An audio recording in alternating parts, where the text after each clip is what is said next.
Benzene तथा उसके mono प्रतिस्थापन यानी कि मोनो सब्स्टिट्यूशन।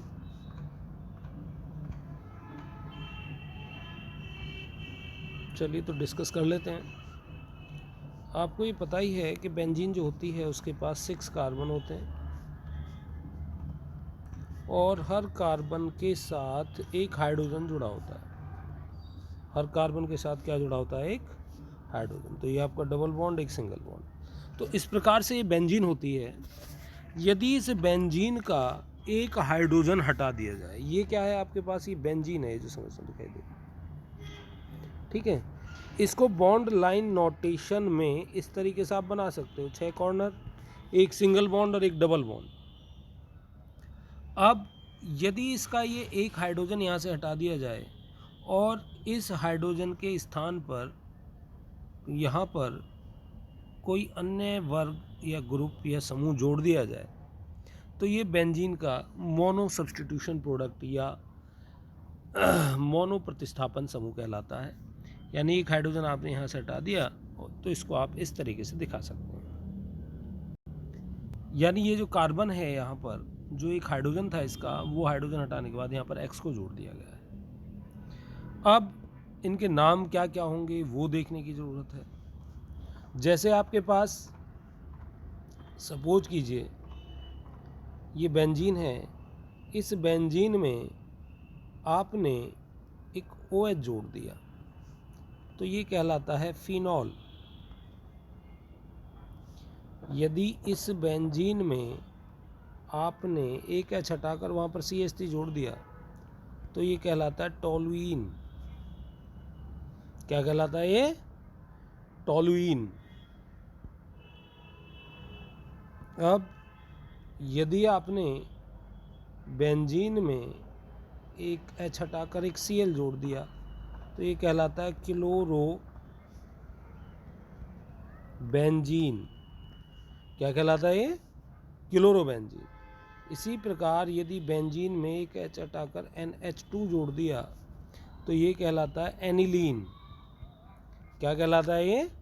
एनिलीन। यदि एक H हटाया आपने यहाँ पर और NH2 जोड़ दिया तो ये एनिलीन कहलाएगा। इसी प्रकार यदि आपने बेंजीन में एक H हटाकर COOH जोड़ दिया तो ये कहलाता है बेंजोइक एसिड या बेंजोइक अम्ल। बेंजोइक अम्ल कहलाता है। और यदि आपने इसी प्रकार बेंजीन में आपने CONH2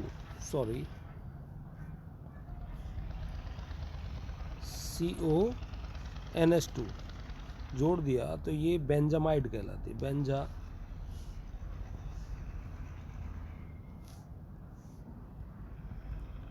ये क्या कहलाती है? बेंजामाइड कहलाती है। यदि आपने इसी प्रकार बेंजीन में एसिटिल समूह COCH3 तो ये कहलाएगी एसिटिल बेंजीन। एसिटिल बेंजीन कहलाएगी। तो इस प्रकार ये जो इनके मोनो प्रतिस्थापन हैं ये इनके नाम हैं।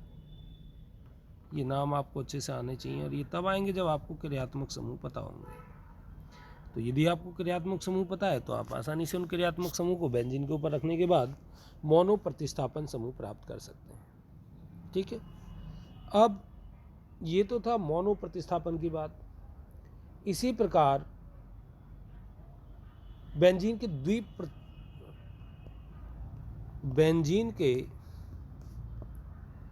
द्विप्रतिस्थापन,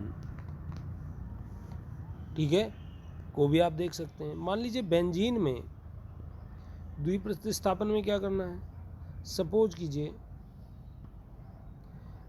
कि आपके पास बेंजीन है और बेंजीन में पहले से ही कोई समूह जुड़ा हुआ है और कोई वाई समूह इसमें जाके हमें फिर जोड़ना है। तो उसके लिए हमारे पास 3 स्थान हैं बेंजीन में केवल। एक तो 1 2, इसको कहेंगे हम ऑर्थो, ठीक है। 1,2 को क्या कहेंगे, ऑर्थो। एक हमारे पास स्थान है बेंजीन में, चलो इसे इरेज कर देते हैं। अभी आपने देखा कि हमारे पास ये 3 स्थान है बेंजीन को जुड़ने के। वाई यदि जुड़ता है, एक 1,2 पर जुड़ सकता है वाई, एक आपका 1,3 पर जुड़ सकता है वाई, और एक आपका 1,4 पर जुड़ सकता है वाई। ये 1,4 है, थोड़ा सा इसे मैं क्लियर कर दूँ। हाँ, स्पेस कम पड़ जाता है मोबाइल में लिखने के लिए।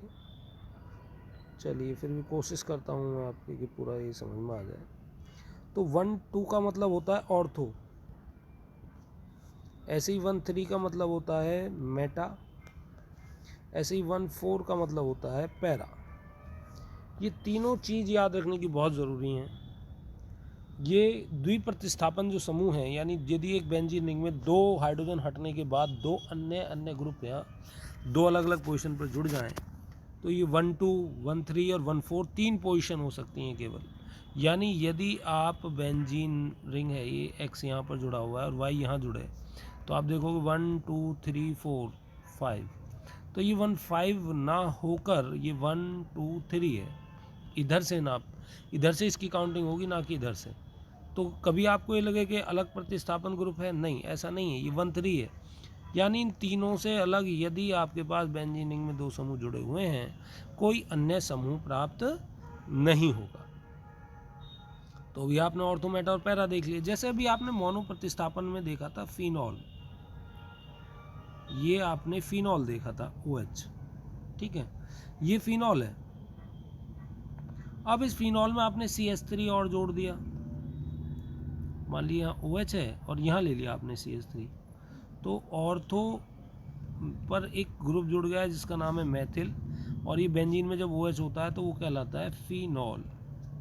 तो ऑर्थो मेथिल फिनॉल, ये ऐसे नाम आ सकता है इसका।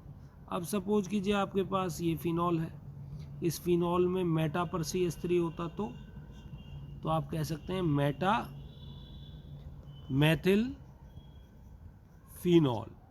तो इस तरीके से इसका नाम आ सकता है। ऐसे ही यदि आप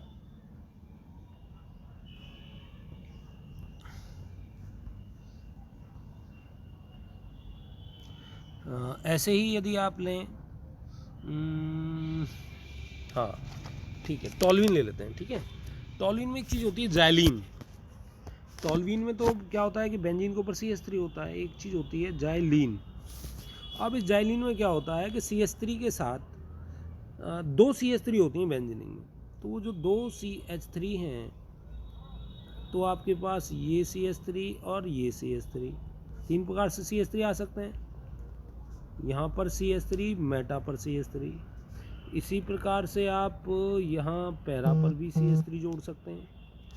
तो ये कहलाएगा आपका ऑर्थोजाइलीन, ये आपका मेटाजाइलीन, और ये आपका पैराजाइलीन। इस प्रकार से आप बेंजीन के नाम ले सकते हैं, ऑर्थो, मेटा और पैरा के साथ। चलिए मोनो प्रतिस्थापन पर हम फिर से एक बहुत ही महत्वपूर्ण बात कि आपका जो बेंजीन है वो C6H6 बेंजीन है, इसमें से एक H घटा दो आप तो C6H5 बचता है, और इसका एक बॉन्ड खुला हुआ है किसी के साथ, तो इसको कहते हैं फेनिल या एरिल, ठीक है। यानी आपके पास बेंजीन है ऐसे,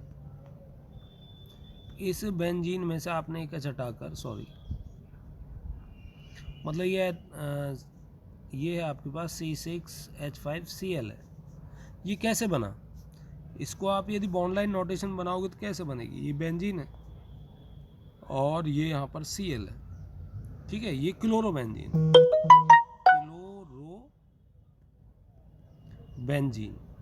तो बेंजीन का एक H हटाओ, Cl जोड़ दिया तो आपने क्लोरो बेंजीन बन गया। तो यहाँ ये बहुत ही आसान है। ऐसे ही सपोज कि फिनॉल था, फिनॉल को भी दिखाने के कई तरीके हैं। फिनॉल क्या है, हमारे पास C6H5 एक H हटा दिया बेंजीन में से, एक OH जोड़ दिया, यानी इसकी बॉन्ड लाइन नोटेशन क्या होगी, ये बेंजीन है, यहाँ से H हटा दिया, उसकी जगह OH रख दिया। तो इस फिनॉल को या तो आप ऐसे लिख दो या ऐसे लिख दो, एक ही बात है, इस पर कोई भी कन्फ्यूजन आपको नहीं होना चाहिए। और इसके बाद फिर अलग से एक नई वीडियो के साथ मिलेंगे आपसे। धन्यवाद।